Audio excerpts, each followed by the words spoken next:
Hello बच्चों, मेरा नाम जितेंद्र श्रीवास्तव है और मैं आपको ये गणित का ये समुच्चय वाला अध्याय स्टार्ट करने जा रहा हूँ। तो आप लोग जो नए बच्चे हैं, पहले तो आप लोग उनके लिए अच्छा रहेगा क्योंकि ये पहला ही अभी टॉपिक है मैं स्टार्ट कर रहा हूँ, और जो पुराने हैं उनके लिए भी अच्छा रहेगा क्योंकि रिकॉर्डेड है और उनका रिवीजन हो जाएगा, वो देख सकते हैं इस चीज़ को। तो हम लोग इस टॉपिक को स्टार्ट करने से पहले मैं कुछ अपने बारे में बताना चाह रहा हूँ कि मैं पिछले 12 साल से आपके कई बड़े इंस्टीट्यूट में पढ़ा चुका हूँ। मैं आईआईटी के लिए पढ़ाता था और अभी ये चैनल मैंने जल्दी स्टार्ट किया है जिसमें मैंने हिंदी मीडियम के बच्चों के लिए ये चीज़ स्टार्ट की हुई है। तो मैं पहले भी बोल चुका हूँ अपने वीडियो में, मैं फिर से बोल रहा हूँ इस बात को कि हिंदी मीडियम के बच्चों के लिए चीज़ें अभी तक मुझे नहीं लगता उतनी अच्छी चीज़ें हो रही थी, क्योंकि मैं खुद एक हिंदी मीडियम का छात्र हूँ। तो जो इन बच्चों को हिंदी मीडियम में होने के बावजूद जो सारी दिक्कतें आती हैं कि उनको बहुत अच्छा मार्गदर्शन नहीं मिल पाता है, जेई लेवल अगर वो तैयारी करना चाहते हैं या आप अपने बोर्ड लेवल पे ही अच्छी तैयारी करना चाहते हैं, तो हम लोग यहाँ पे ये प्लेटफॉर्म ऐसा है कि अब हम लोग कहीं भी रहें, किसी भी तरीके से रहें, अगर मेरे अंदर कुछ कैपेबिलिटीज़ हैं और आपके अंदर सीखने की इच्छा है तो मैं अपनी कैपेबिलिटीज़ को हर जगह दिखा सकता हूँ अपने घर पे बैठ के इस माध्यम से। सबसे बड़ा फ़ायदा तो मुझे यूट्यूब का ये लगता है। दूसरा, आपको भी अगर ये परेशानी लगती है कि हाँ भाई चीज़ें आपको उतनी अच्छी इस तरीके से नहीं मिल पा रही हैं, तो आपके पास यूट्यूब एक ऐसा ऑप्शन है जिसमें आप सर्च कर सकते हैं कि हाँ कहाँ आपके लिए अच्छी चीज़ें मिल रही हैं और आप उसका उपयोग कर सकते हैं। तो पहले तो हम लोग समुच्चय समझते हैं, धीरे धीरे बातचीत बीच में होती रहेगी आपका। ठीक है, चलिए। तो समुच्चय में आपको समझने से पहले मैं आपको एक एग्जाम्पल से सारी चीज़ें करी जाएंगी। जैसे मैं आपसे कहता हूँ कि कक्षा 11 के विद्यार्थियों का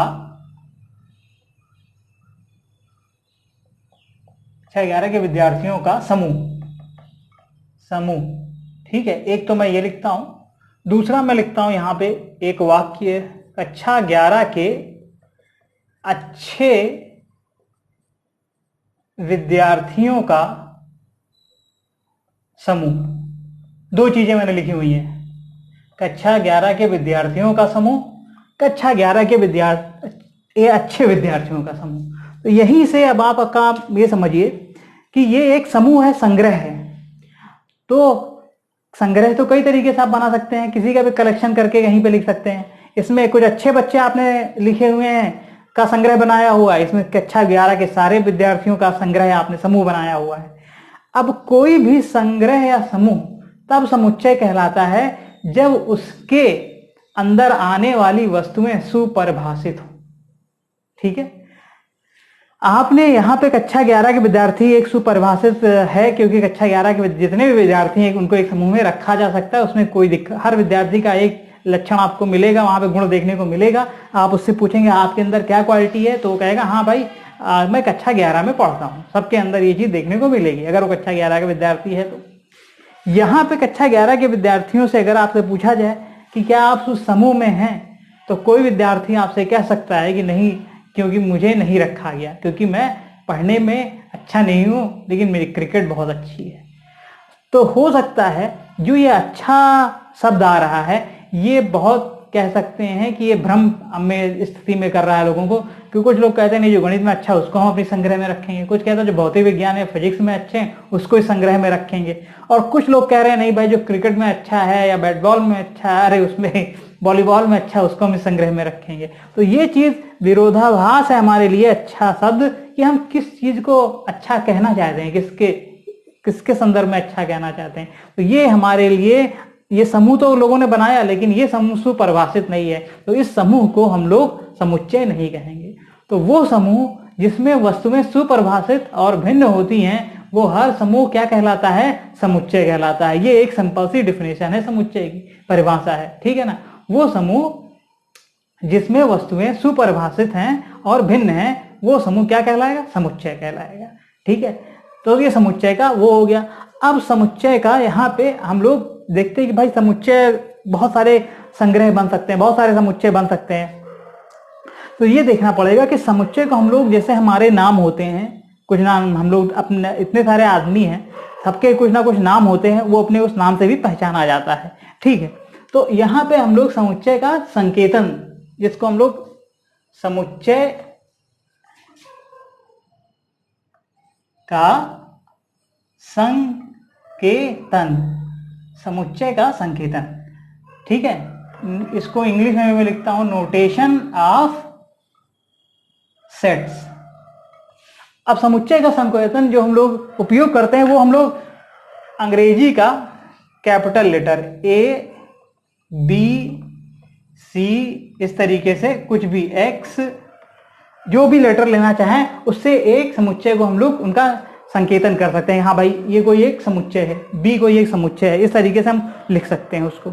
समुच्चय तो बड़े लेटर से इस तरह लिख दिया जाता है।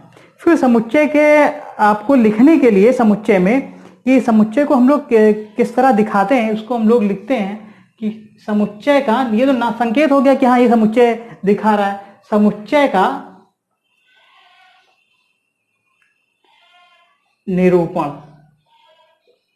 समुच्चय का निरूपण, समुच्चय का निरूपण मतलब इसको अंग्रेजी में बोलते हैं आप representation of set, representation of sets का बोला जाएगा सारणीबद्ध रूप, सारणीबद्ध रूप, इसको अंग्रेजी में हम लोग बोलते हैं टेबुलर फॉर्म, टेबुलर फॉर्म, या फिर आप इसको अंग्रेजी में बोल सकते हैं रोस्टर फॉर्म। ठीक है ना, सारणीबद्ध रूप, अथवा ये भी बोल सकते हैं रोस्टर रूप। ठीक है, ये होता है, बताता हूं अभी समझ में आएगा आपको, बस खाली मैं लिख देता हूं थोड़ा। समुच्चय निर्माण रूप, समुच्चय निर्माण रूप या गुण रूप, इसको हम लोग अंग्रेजी में लिखते हैं सेट बिल्डर फॉर्म। सेट माने समुच्चय, बिल्डर मतलब कोई भी चीज है बिल्डिंग बनाना, निर्माण करना, उसको सेट बिल्डर फॉर्म। और इसको बोल देते हैं कैरेक्टरिस्टिक, कैरेक्टरिस्टिक फॉर्म। ठीक है, कैरेक्टरिस्टिक फॉर्म। तो ये सारणीबद्ध रूप या फिर इसको रोस्टर रूप भी बोला जाता है, या दूसरा क्या है समुच्चय निर्माण या गुण रूप। जैसे अब आपको, अब मैं समझाता हूं, आपको समझ में आएगा चीजें। पहला तो समुच्चय को, जैसे आपने ये लिया, मान लिया कोई समुच्चय बनाया, अब यहां पे यही वाला, इसको, ये समूह को आपने समुच्चय बोला क्योंकि ये सारे क्या थे, ये जो थे ये समूह के आसानी से हम लोग समझ सकते हैं, इसमें कोई भी ऐसा हमको विरोधाभास नहीं होगा कि किसको हम लें किसको ना लें। भाई सिंपल सा लिखा हुआ कक्षा 11 के विद्यार्थी, हर विद्यार्थी इस समूह में, जो कक्षा 11 का होगा इस समूह में आ जाएगा। अच्छे विद्यार्थी में हमको कंफ्यूजन हो रहा था, इसलिए हम इसको नहीं कर पा रहे थे। तो यहाँ पे आप देखो कि इसमें अगर हम लोग नाम जानते हैं तो हम इस तरह लिख सकते हैं रमेश, हिंदी में या अंग्रेजी में जो भी लिखना चाहें आप, राहुल, अजय, जितने भी हैं सबको लिख सकते हैं ना यहाँ पे, रमेश, राहुल, अजय। ठीक, इस तरीके से लिखा जा सकता है ये। अब जब हम इस तरीके से लिखेंगे तो ये रूप जो इसमें हम कामा, हर इसके जो अंदर जो भी विद्यार्थी आ रहे हैं उसको हम कामा लगा लगा के लिखते चले जाते हैं। ठीक, इस तरीके के जो रूप रहेगा उसको हम बोल देते हैं हाँ भाई ये आपका सारणीबद्ध रूप है या रोस्टर रूप है, जो भी आप कहना चाहें इसको सारे। अब इसमें से जो रमेश है इसको मैं यहीं पे समा देता हूं अवयव, समुच्चय के, पहले मैं आगे इसको समझाने, समुच्चय के अवयव, अंग्रेजी में आप इसे बोलेंगे एलिमेंट्स ऑफ सेट्स, ये बोलेंगे समुच्चय के अवयव। तो समुच्चय के अवयव, तो यहां रमेश भी एक अवयव कहा जाएगा, राहुल को भी एक अवयव कहा जाएगा, यानी इसके अंदर जो जो वस्तुएं आई हैं, जो जो विद्यार्थी आ गए हैं, उन सभी को इस समूह का क्या बोला जाएगा, अवयव बोला जाएगा, एलिमेंट्स बोला जाएगा। ठीक है, तो ये अवयव यहाँ पे इस तरह लिखा जाता है, और इसको हम लोग जैसे लिखते कहते हैं कि रमेश किसका अवयव है, दिखाने के लिए, ये मैं समझाने के लिए लिख रहा हूं। रमेश ए का अवयव है, इसको अंग्रेजी में बोलते हैं Ramesh belong to set A, Hindi में बोलते हैं रमेश ए का अवयव है। यानी रमेश जो नाम का विद्यार्थी वो समूह ए में आता है, समुच्चय ए में आता है।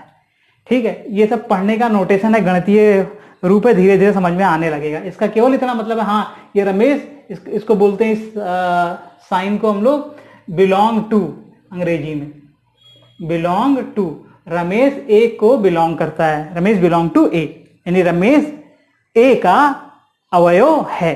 ठीक, तो यहां पे अब देखिए, तो अवयव आपसे कोई पूछेगा तो अवयव भी आप समझ के, उसके अंदर जो जो वस्तुएं आ रही हैं, यहाँ पे वस्तु नहीं फिलहाल तो विद्यार्थी आ रहे हैं, तो हम लोग जो भी इसके अंदर विद्यार्थी आए या वस्तुएं आए उस समुच्चय के अंदर, वो सब क्या कहलाते हैं, उसके अवयव कहलाते हैं। तो यहाँ से ये चीज समझ में आ गया होगा। हाँ, तो मैं आपको सिखा रहा था कि समुच्चय का निरूपण किस तरह किया जाएगा, किस तरह हम समुच्चय को लिखेंगे यहाँ पे। तो आपने देखा कि पहला तो सारणीबद्ध रूप, अब दूसरा आप इसी का रोस्टर रूप। रोस्टर रूप में कुछ नहीं करना होता है, बस हमको वाक्य ऐसा लिख देना होता है कि हमको समझ में आ जाए, हाँ भाई ऐसे आप सादा लिखा रहने देंगे तो ये समूह रहेगा। समुच्चय, आप उस समूह का अब ये कहना चाहते हैं कि हाँ ये समूह हमारा समुच्चय बन गया है, तो उसके लिए हमको ऐसा लिख दें, खाली हम एक वाक्य लिख दें, ए बराबर, ऐसे लिखते हैं, एक्स कक्षा 11 का विद्यार्थी है, बस। अब आप ये बताइए, क्या ये पूरा जितने कक्षा 1 के 11 विद्यार्थी हैं उन सबको लिखा गया है पूरा? अब ये लिस्ट बहुत लंबी होगी, लेकिन ये पता हमको कि एक क्या है, एक समुच्चय है जिसमें 11 के विद्यार्थियों के सभी नाम लिखे हुए हैं। यहाँ पे आप देखें, यहाँ पे क्या हो रहा है, यहाँ पे ये हो रहा है कि यहाँ पे हम लोग पूरा नाम ना लिख के हम खाली एक वाक्य लिख दे रहे हैं, जिससे वही मतलब निकल रहा है जो इससे निकल रहा था। ये भी सेट का तरीका हो गया लिखने का, ये भी सेट का तरीका हो गया लिखने का। ठीक है, ये चीज समझ में आनी चाहिए आपको यहाँ पे। तो यहाँ पे सेट के 2 तरीके हो गए लिखने के, या तो आप सारणीबद्ध रूप में लिखेंगे या फिर इस तरीके से लिखेंगे समुच्चय निर्माण रूप में, या इसको गुण रूप में भी बोल देते हैं। इसमें ये एक तरीका होता है, इसको पढ़ा जाता है एक्स, और इसका नाम होता है सच दैट, इस प्रकार है, एक्स इस प्रकार है कि एक्स कक्षा 11 का विद्यार्थी है। इसको सच दैट को इसको पढ़ते कहते हैं इस प्रकार है। एक्स एक क्या है, यहाँ पे चर रास है, तो अलग अलग विद्यार्थी के लिए हम मान सकते हैं कि एक्स कोई भी विद्यार्थी अब हो सकता है, और सभी विद्यार्थी इसमें लिखे हुए हैं। एक्स एक चर रास है हमारी यहाँ। तो ये हो गया तरीका हमारा समझने का कि हाँ ये इस तरीके से समुच्चय समझा जा सकता है। तो समुच्चय में आपने पहले देखा, उसका समुच्चय, समूह को ही समुच्चय बोलते हैं, लेकिन हर समूह को समुच्चय नहीं बोल सकते हैं। जो समूह में जो अवयव हैं वो सुपरिभाषित हैं, ठीक है ना, उन्हीं को समुच्चय बोला जाएगा। फिर समुच्चय को किस तरह लिखा जाता है, संकेत कैसे दिया जाता है, संकेत उनको कि ये समुच्चय है ABC, इस तरीके से हम लोग यूज करते हैं अंग्रेजी का अल्फाबेट। फिर समुच्चय का निरूपण, किस तरह समुच्चय को हम लोग निरूपण करते हैं उनका। तो यहाँ पे सारणीबद्ध रूप या फिर समुच्चय निर्माण रूप। सारणीबद्ध रूप में सभी एलिमेंट्स को लिख के उनके बीच में कामा लगा के लिखते चले जाते हैं। इसमें किसी नियम कोई लिख देते हैं, कोई वाक्य लिख देते हैं, जिससे वही मतलब निकल के आ जाता है। जो एलिमेंट उसके अंदर, जो अवयव उसके अंदर समुच्चय के अंदर आ रहे हैं, वो किसी ना किसी वाक्य से उनका मतलब वही निकल के आ जाता है। तो ये था समुच्चय के बारे में बात, ठीक है। हाँ, चलिए कुछ और एग्जाम्पल अभी इस पे हम लोग करते हैं कि लिखा कैसे जाता है। जैसे आपको मैंने ये लिख दिया, पहला तो आप ये समझिए कि ये लिखा हुआ आप देखो 2 4 8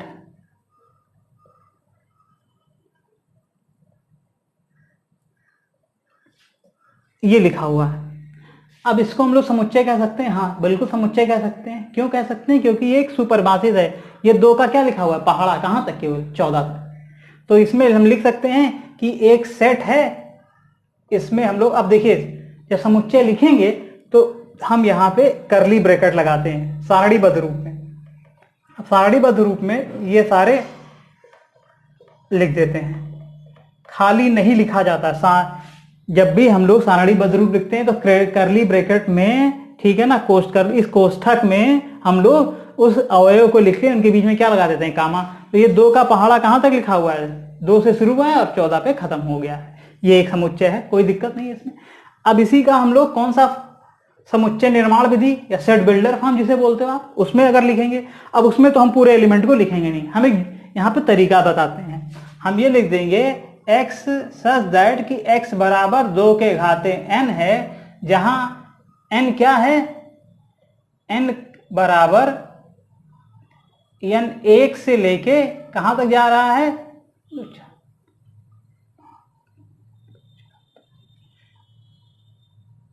2n में लिख देता हूं, n 1 से लेके कहां तक जा रहा है, 7 तक जा रहा है, ठीक है ना। और n क्या है, n एक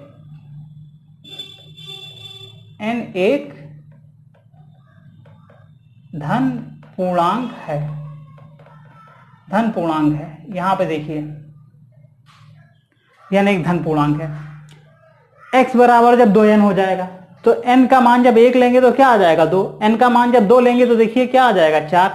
n का मान 3 लेंगे तो 6, n का मान 4 लेंगे तो 8, n का मान जब 5 लेंगे तो 10, n का मान जब 6 लेंगे तो 12, n का मान जब 7 लेंगे तो 14। तो यहाँ पे इसी चीज को x ऐसा है कि x का मान कितने के बराबर है, 2n के बराबर है, n एक धन पूर्णांक है। तो यहाँ पे हमने सेट बिल्डर फॉर्म में क्या किया, सेट बिल्डर फॉर्म में हम इसी एलिमेंट पूरे अवयव को कामा कामा लिखने के बजाय किसमें लिख देते हैं, हम उसको ऐसे किसी नियम से लिख देते हैं, कोई रूल लगा देते हैं, ऐसा लिख देते हैं कि वही मतलब निकले जो यहाँ से, वही एलिमेंट निकल के आए, वही सारी चीजें निकल के आए जो इससे निकल के आ रही थी। तो ये एक तरीका है सेट बिल्डर फॉर्म में, कुछ नहीं करना है, खाली किसी ऐसा चीज आप लिखें जिससे वही मतलब निकल के आए, वही एलिमेंट निकल के आए जहां से जो इसके सारणीबद्ध रूप में प्रेजेंट हैं, उपस्थित हैं, ये आप समझिए, ठीक है। तो अब जैसे एक एग्जांपल और लेते हैं हम लोग, जैसे यहां पे 3 81 243, ठीक है।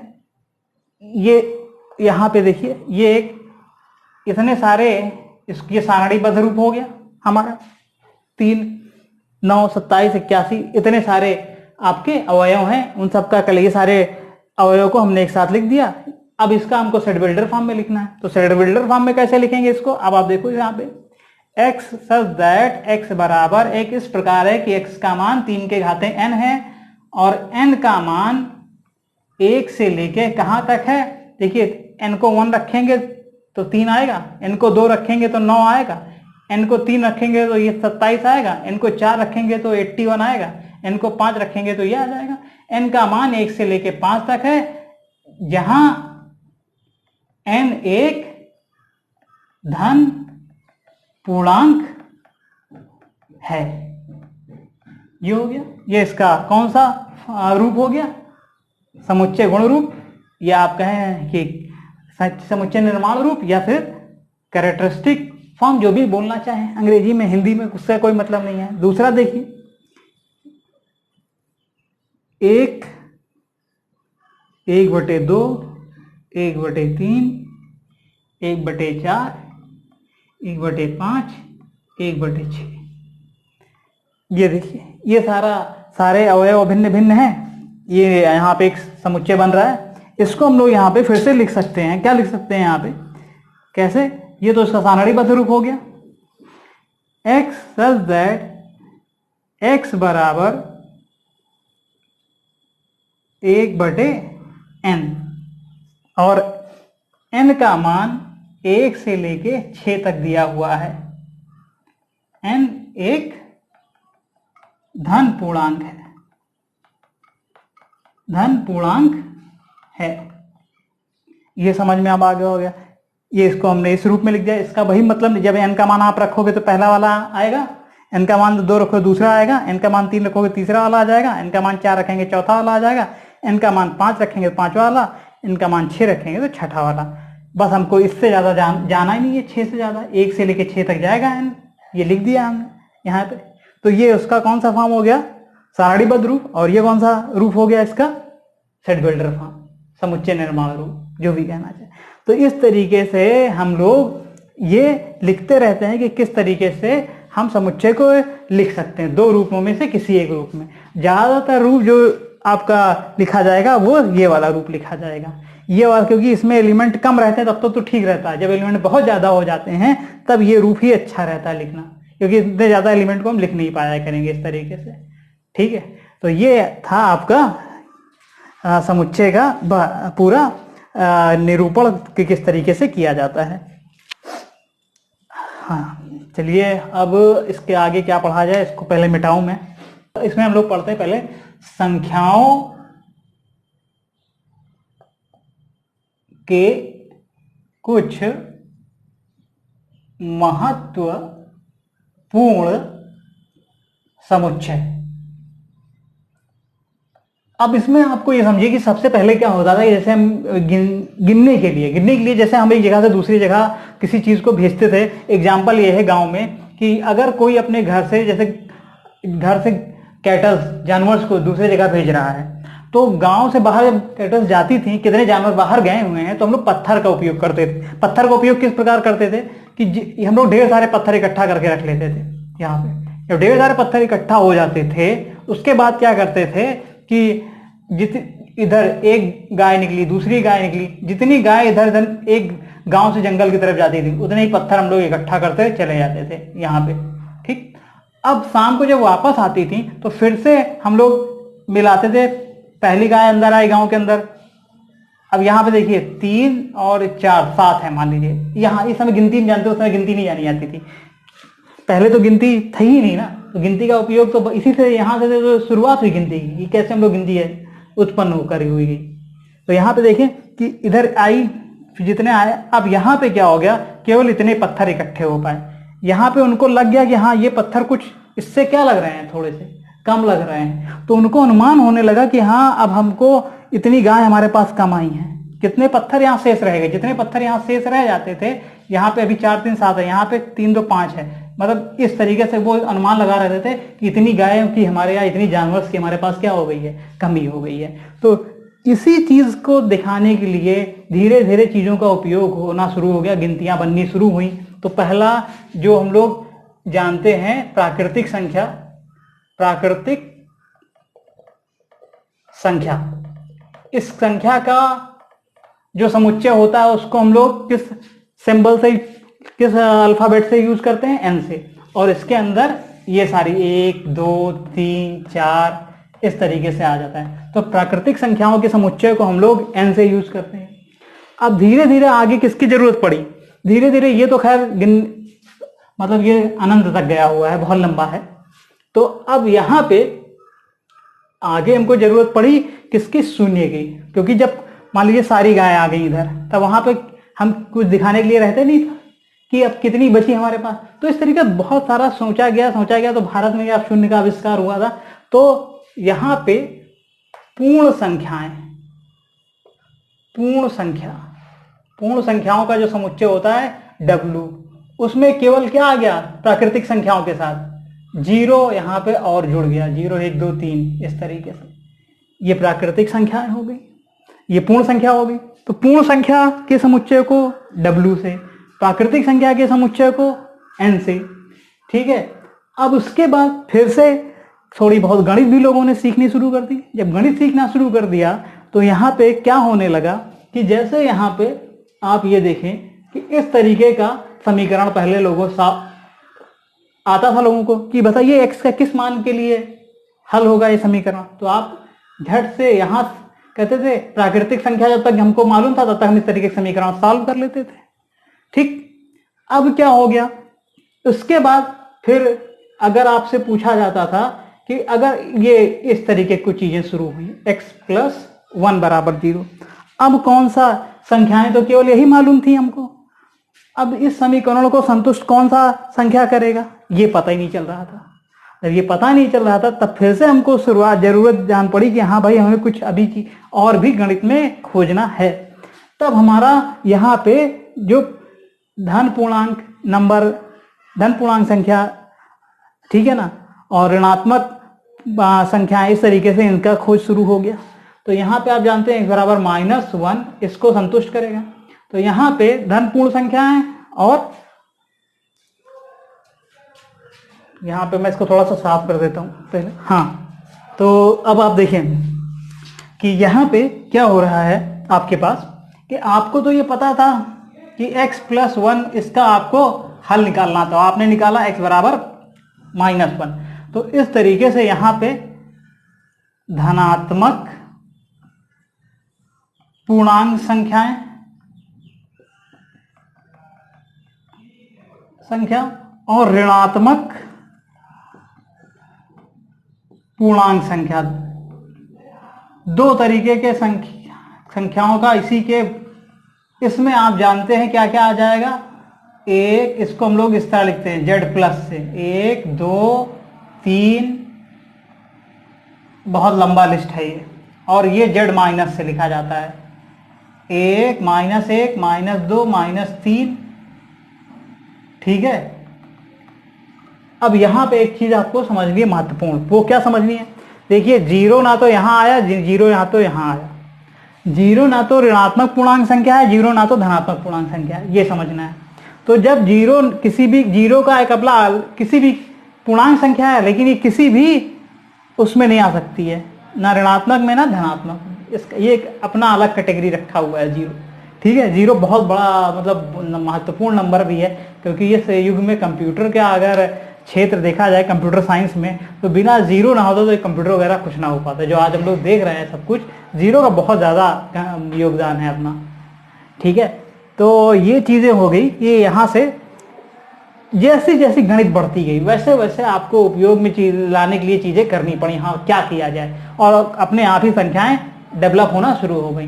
तो ये ऋणात्मक पूर्णांक संख्या है। फिर देखिए, फिर थोड़ी और गणित बढ़ी। अब लोग इसमें रहते थे कि चलो 3x बराबर 6, तो x बराबर 2 आराम से आंसर बता देते थे लोग। ठीक है, अब 2x - 3 बराबर 0। अब x का कौन सा मान रखा जाए? इतनी सारे संख्याएं हमको पता हो गई थी, फिर से हमारे लिए परेशानी हो गई थी ना। इनमें से कोई संख्या इसको संतुष्ट नहीं कर पाएगी। जो संख्या संतुष्ट कर रही थी वो क्या थी? 3/2। अब इसकी तो खोज ही नहीं हुई थी। तो यहां से फिर से हमारे पास फिर से गणित में थोड़ा और नंबर्स का जानकारी बढ़ाई गई और उनको डेवलप किया गया।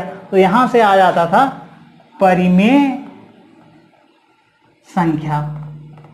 परिमेय संख्या, परिमेय संख्या क्या होता है? परिमेय संख्या में ये कहा जाता है कि परिमेय संख्या कोई भी इस तरीके की होती है, p/q रूप की। ये छोटे क्लासेस में आपने पढ़ लिया होगा, जहां पे p और q दोनों क्या होते हैं? p और q दोनों पूर्णांक संख्याएं होते हैं, लेकिन q क्या नहीं होता है? 0 के बराबर। q 0 के बराबर नहीं है। देखिए, यहां पे एक चीज मैं आपको और बताऊंगा। अगर z लिखना है, z में पूर्णांक संख्याएं, तो पूर्णांक संख्याएं में, या चलिए इसको भी थोड़ी देर में बताता हूं। p और q दोनों क्या है? पूर्णांक संख्या है, लेकिन क्या q क्या नहीं है? 0 नहीं है। तो ऐसी संख्याओं को हम लोग परिमेय संख्या बोलने लगे। ठीक है ना। और दूसरा फिर इसका एक बात और आया। अब देखिए आप कि अगर हम लोग x को ऐसा निकालते थे, ये 2 आता था, x बराबर, गणित का उपयोग देखते जाइए, 25, तो आपको फिर से 5 आप बताते थे। फिर x बराबर आ गया √3, x बराबर आ गया √2। अब इसका मान फिर से हमारे लिए परेशानी कर रहा था। तो यहां से कैसा नंबर आया फिर? अपरिमेय संख्या। अपरिमेय संख्या। परिमेय संख्या के जो भी होते हैं उनको किस तरह लिखा जाता है? उनका नोटेशन क्या होता है? q। अपरिमेय संख्या का जो रूप लिखा जाएगा उनका नोटेशन t या q बार लिख देते हैं। ऐसे भी लिखते हैं, t से लिखते हैं या q बार लिख देते हैं। तो पहला तो आप देखिए 1 2 3 4 5 6, ये हो गया समझने के लिए आपके पास कि ये सारी संख्याएं हुई, इतनी सारी। तो ये संख्याओं का डेवलपमेंट इस तरीके से होता चला गया आपके पास। ठीक, थोड़ा सा इसको साफ करता हूं बोर्ड में। हाँ ये देखिए, तो ये अब सातवीं एक है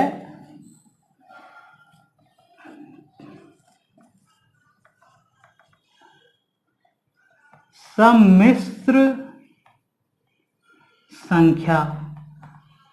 इसको हम लोग अंग्रेजी में भी मैं आपको बता देता हूं नाम अभी, इसको हम लोग अंग्रेजी में बोलते हैं कॉम्प्लेक्स नंबर, ठीक है ना। इसका जैसे एक्स स्क्वायर बराबर +1 बराबर 0, देखिए एक्स स्क्वायर बराबर -1 बराबर 0, इसका तो आप आसानी से निकाल लेते थे कि +-1 दो मान अगर यहाँ रखें तो इसको संतुष्ट कर जाएगा।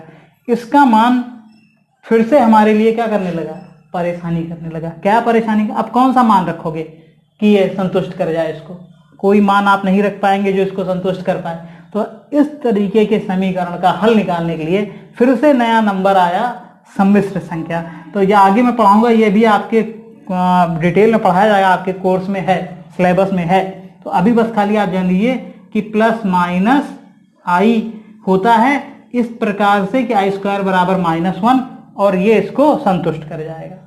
तो कॉम्प्लेक्स नंबर का उपयोग बाद में बताऊंगा, अभी आप केवल यहाँ पे समझिए। हाँ, अब मैं अंग्रेजी आपको बता रहा था, प्राकृतिक संख्या की अंग्रेजी आपको ये जाननी चाहिए, नेचुरल नंबर। पूर्ण संख्या को होल नंबर, धनात्मक पूर्ण संख्या को पॉजिटिव इंटीजर्स, पॉजिटिव इंटीजर्स। इसको क्या बोलते हैं? नेगेटिव इंटीजर्स, ठीक है। और परिमेय संख्या की अंग्रेजी को रेशनल नंबर, अपरिमेय संख्या की अंग्रेजी को इररेशनल नंबर। ये अंग्रेजी जानना जरूरी है क्योंकि आगे जब पढ़ोगे तो ये सब चीजें आपको दिक्कत करने लगेगी, अच्छी बुक जब पढ़ेंगे हम लोग, है ना।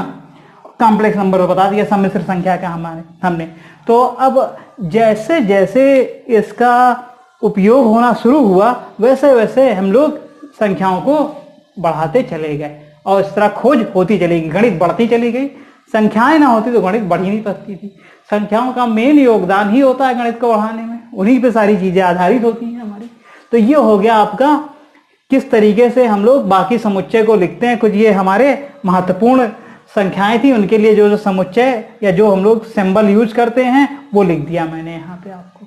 हाँ, अब मैं एक चीज यहाँ पे आपको बताना चाहूंगा, अगर खाली आपसे पूर्णांक संख्याएं पूछी जाती हैं, पूर्णांक संख्या, तो पूर्णांक संख्या में हम लोग इसको ले लेते हैं, इसको ले लेते हैं और साथ ही साथ 0 को भी ले लेते हैं। तो जैसे माइनस, इस तरीके से लिखता हूं -3, -2, -1, 0, 1, यानी धन पूर्णांक संख्याएं, ऋण पूर्णांक संख्याएं और साथ ही साथ उनके साथ 0 को भी। पूर्णांक संख्याओं में 0 हम लोग ले सकते हैं, लेकिन जब ये ऋणात्मक पूर्णांक या धनात्मक पूर्णांक लिखा जाता है तो किसमें किसी भी कैटेगरी में 0 को नहीं डाला जा सकता है। 0 अपनी एक अलग पूर्णांक संख्या, अपना विशेष स्थान रखती है। यहाँ पे ये चीज समझ में आ जानी चाहिए आप लोग को, ठीक है। तो ये हो गया हमारा इतना सा। चलिए फिर आगे पढ़ते हैं इसमें से। हाँ, तो बच्चों देखिए, हमारे पास तो अभी मैं हिंदी मीडियम पहली बार पढ़ा रहा हूँ और अब ये आपको कुछ एग्जाम्पल मुझे करवाना है। तो मेरे पास एक बुक है, राजीव पब्लिकेशन की बुक है। चलिए इससे हम लोग प्रश्न हल करते हैं पहले, ठीक है। अब ये बुक कैसी है मुझे अभी इतना ज़्यादा जानकारी नहीं है क्योंकि मैं पहली बार हिंदी मीडियम का बुक देख रहा हूँ, छू रहा हूँ इस तरीके से, पढ़ाना जब से शुरू किया।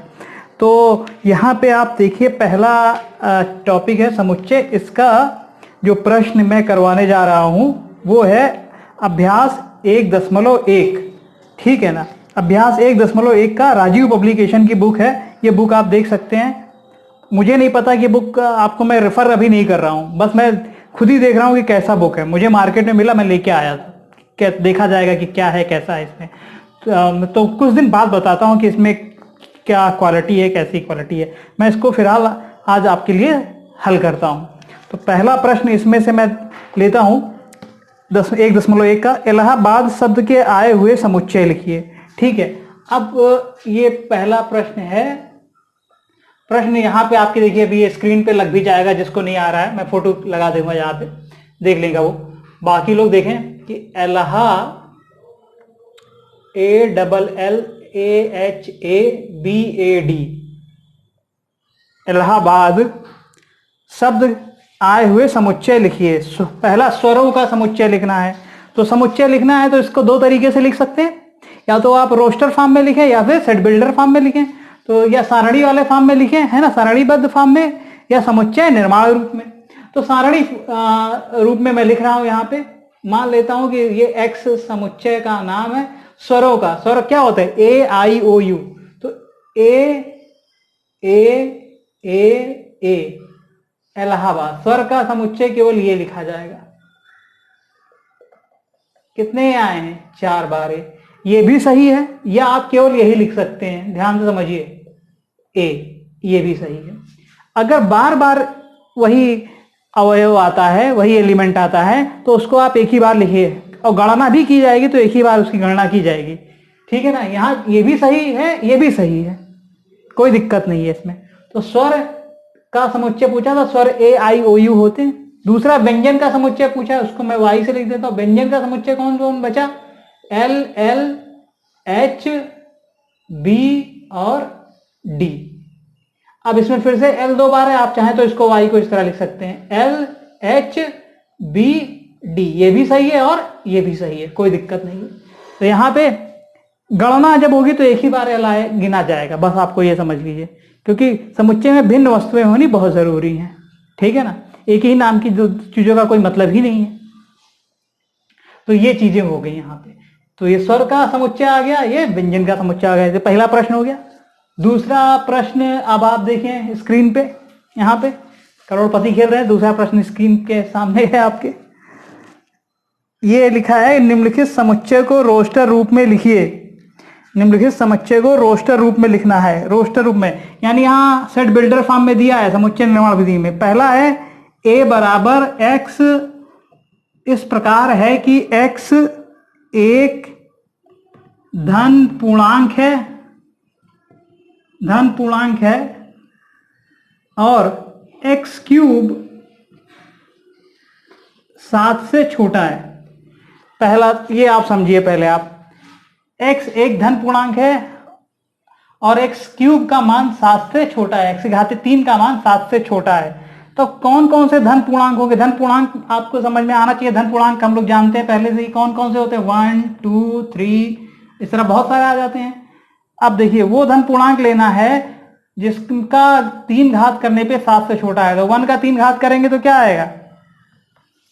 एक ही आएगा, ये भी 7 से छोटा ले सकते हैं।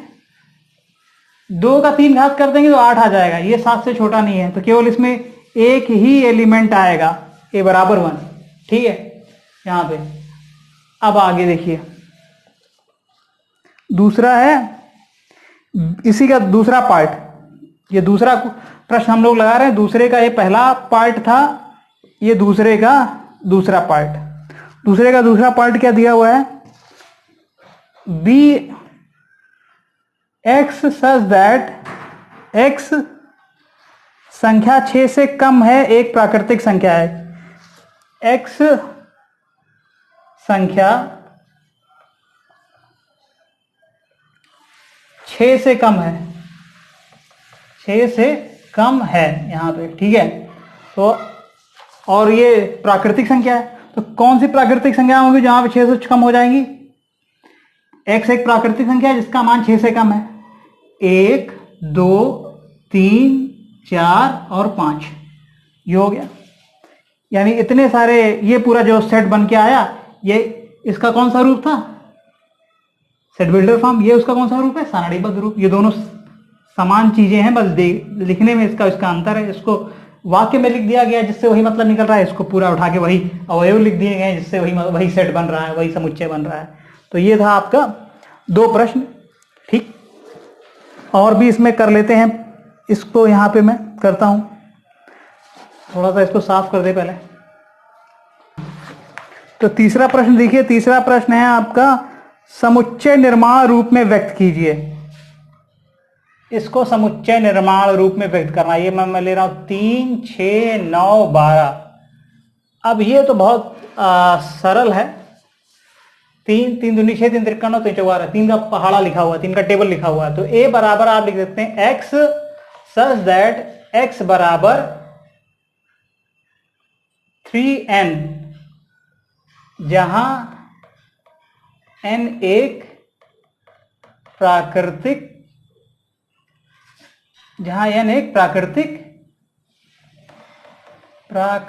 संख्या है। ठीक है ना। n कितना है?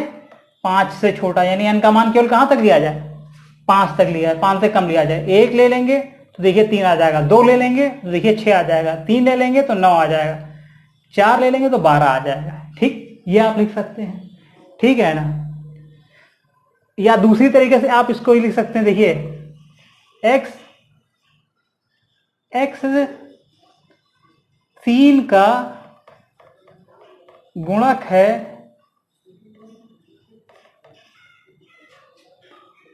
x सच दैट x 3 का गुणक है और x 15 से छोटा है। x 3 का, ये भी लिख सकते हैं, 3 के गुणक निकालेंगे जो 15 से छोटे हैं, 6, 3, 6, 9, 12 यही आएंगे। ठीक है ना। 3 का गुणक यही आ जाएगा, 3, 6, 9, 12, ये भी आप लिख सकते हैं, तब भी वही मतलब निकलेगा। तो जब हम रोस्टर फॉर्म में लिखते हैं तो देखिए जो जिसके दिमाग में आ जाए जो बात, उस तरीके से वो लिख दे, बस वही सेट बन के आना चाहिए जो सेट यहाँ प्रश्न में दिया हुआ है। ठीक है, तो इस तरीके से हो जाएगा यहाँ पे। और क्या है इसका अगला? 2, 4, 6। अब ये देखिए इसमें बहुत सारे एलिमेंट है, 2, 4, 6। अब ये क्या है? 2, 4, 6, 12। एक चीज यहां पे और धनात्मक गुणक लिखे तो ज्यादा अच्छा रहेगा। धनात्मक गुणक है, ठीक है ना। नहीं तो लोग कह सकते हैं -9 भी तो होता है गुणक। ठीक है, 3 का, तो यहां पे धनात्मक गुणक लिख दिए, ज्यादा अच्छा रहेगा। 2, 4, 6। अब इसमें कितने अवयव आ रहे हैं? बहुत सारे अवयव आ रहे हैं। ये 2 का पहाड़ा लिखा हुआ है, 2 का टेबल लिखा हुआ है, 2 दूनी 4, 2 3 6, 2 चौक 8, 2 पंचे 10। तो ये कुछ नहीं, x बराबर 2n। n एक प्राकृतिक संख्या है।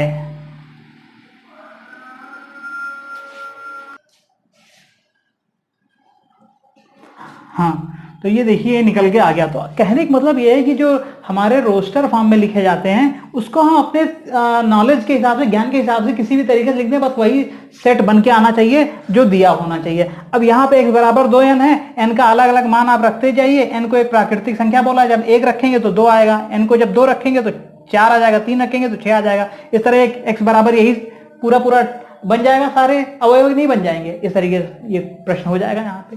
ठीक है, तो यहाँ पे जैसे मैंने इसको एक रूप ये लिख दिया, दूसरा रूप इसका रोस्टर का ये वाला लिख दिया। तो रोस्टर को सिर्फ अपने ज्ञान से किस तरीके से आप उस चीज को लिखें जिससे वही अवयव आए जो उसके सारणीबद्ध रूप में आते हैं, यही एक केवल तरीका होता है। वो आपको प्रैक्टिस से अपने आप आने लगेगा। अब अगला प्रश्न देखिए, यहाँ पे अगला प्रश्न है 1, 4, 9 ये दिया हुआ है। मान लेते हैं 1, 4, 9 और ये 100 तक दिया हुआ है। अब ये प्रश्न थोड़ा सा तो अच्छा है, अच्छा प्रश्न है ये। देखिए इसमें क्या है, इसमें अगर आप हमको कुछ बनाना है तो यहाँ पे थोड़ा इस पे गौर करें। ये 1 का स्क्वायर लिखा हुआ है, ये 2 का स्क्वायर लिखा हुआ है, ये 3 का स्क्वायर लिखा हुआ है और ये 10 का स्क्वायर, 10 के घाते 2, ये 100 आ जाएगा। तो यानी यहाँ जितने 1, 2, 3, 4 सभी के स्क्वायर लिखे हुए हैं। कहां तक स्क्वायर लिखे हुए हैं? 10 तक स्क्वायर लिखे हुए हैं। तो यहां पे आप इसको क्या लिख सकते हैं फार्मूला? x बराबर x सच दैट x इस प्रकार है कि x का मान n का स्क्वायर है, जहां n एक प्राकृतिक संख्या है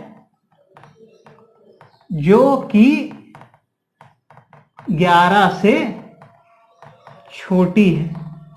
यही तो लिखा हुआ है, 11 से छोटी जितनी भी प्राकृतिक संख्याएं हैं उनका ये स्क्वायर लिखा हुआ कि नहीं लिखा हुआ इस सेट में? तो यहाँ पे यही बात हो रही है कि जितनी भी प्राकृतिक संख्या है 11 से छोटी, आप x की जगह n की जगह 1 रखेंगे तो 1 स्क्वायर आ जाएगा, फिर n की जगह 2 रखेंगे तो 2 स्क्वायर आ जाएगा, n की जगह 3 रखेंगे तो 3 स्क्वायर आ जाएगा, इस तरह n की जगह 10 रखेंगे तो 10 का स्क्वायर आ जाएगा, और ये सेट पूरा यही बन के आ जाएगा हमारे पास यहाँ पे। ठीक है, ये हो जाएगा। हाँ, तो आप ये देखिए यहाँ पे ये क्या लिखा हुआ है, 2 3 5 7 11 13। अगर ये देखा जाए तो अब हमें उस तरीके की समझ में कोई यहाँ पे ऐसा तो है नहीं कुछ बन रहा है, तो ये बहुत देखा जाए कि ये एक, जैसे हम लिखते हैं ना कि अभाज्य संख्याएं ये लिखी हुई हैं सारी, 2 3 5, 5 के बाद 6 7 8 9 तक गायब है, 7 फिर आ गया 5, यह अभाज्य संख्या है। 7 के बाद दूसरी 2 के बाद सबसे छोटी अभाज्य संख्या 2 है, फिर उसके बाद 3 है, 3 के बाद 5 है, 5 के बाद 7 है, 7 के बाद 11 होती है, 11 के बाद 13 होती है। तो ये सारी अभाज्य संख्याएं लिखी हुई हैं। तो यहाँ पे हम क्या लिख सकते हैं, x सच दैट, इसको या आप सच दैट बोलिए, आप इस प्रकार बोलिए, x इस प्रकार है कि x एक अभाज्य संख्या है। यहां पे बच्चों को जो कंफ्यूजन होती है, कोई जरूरी नहीं है कि आप x लिख दें, आप ये भी लिख सकते हैं, y लिख सकते हैं, z लिख सकते हैं, y सच दैट y एक अभाज्य संख्या है, कोई जरूरी नहीं कि आप वही चीज लिखिए। ठीक है, बस अभाज्य, ये इतना कहना ही पूरे सब अपने आप सारी जितने नंबर हैं भाज्य संख्या है सब एक साथ लिखी हुई मानी जाएंगी कि नहीं मानी जाएंगी, इतना लिखना ही पर्याप्त है आपके लिए। ठीक है, तो ये था बच्चों आज के लिए, बस अब इससे ज़्यादा मैं अगले लेक्चर में कराऊंगा, नहीं तो लेक्चर लंबा हो जाएगा। अब ये मैं कहना चाह रहा हूँ कि आप लोगों को अभी 11th के बच्चे हैं, मैंने धीरे थोड़ा पढ़ाया हुआ है और चीज़ें अभी इस टॉपिक से बहुत ज़्यादा मतलब इसमें कुछ बचा हुआ है, अच्छी चीज़ें हैं, वो मैं अगले टर्न पे कराऊंगा। ये मैं कहना चाह रहा था कि अगर आपको ये लेक्चर अच्छा लग रहा है तो बच्चों आप इसको लाइक करिए, इस लेक्चर को। ठीक है, यूट्यूब चैनल को लाइक करिए और अपने दोस्तों में भी बताइए, क्योंकि जब तक कुछ हमको ये नहीं लगेगा कि हाँ आप लोग भी उत्साहित हैं सीखने के लिए, तब से इधर से सिखाने वाले का मन भी उतना ज़्यादा अच्छा नहीं रहता है। तो ये आपसे अपने दोस्तों बार हिंदी मीडियम के बच्चों को बताइए कि वो चीज़ें अगर अच्छी करना चाह रहे हैं तो आएँ और इस चैनल को सब्सक्राइब करें, और आप लोग कमेंट भी करिए मुझे, मैं आपको अपना मेल ID दे दूंगा, वहाँ पे उस पर भी आप अपना हमको भेज सकते हैं मेल कि क्या कैसे हो रहा है। दूसरा ये चीज़ कि अगर आपको यहाँ पे कुछ प्रश्न में दिक्कत है तो वो प्रश्न भी आप हमको मेल पे या फोटो खींच लीजिए, मेल कर दीजिए, या व्हाट्सएप हम लोग ग्रुप बना लेंगे, उस समय जब बच्चे जुड़ेंगे और उस ग्रुप पे भी हम लोग टेलीग्राम ग्रुप बना लेंगे, उस पर आप हमको मेल भेज सकते हैं अपनी फोटो खींच के, या कि ये सर ये दिक्कत हो रही है प्रश्न में, हम उसको सॉल्व करेंगे। ठीक है, और मैं आपको नोट्स भी दूंगा, क्वेश्चन भी दूंगा। अभी ये बुक मैंने केवल एग्जाम्पल के लिए ली हुई है, मुझे नहीं पता ये बुक कैसी है। ठीक, तो थोड़ा दिन रुकिए, इसको पहले देखने दीजिए, फिर मैं आपको हिंदी मीडियम की और जो पब्लिकेशन है वो जो इसके पास जो बुक है वो उसको लगाए। ठीक है, कॉन्सेप्ट वही रहेगा, केवल आपको समझना है।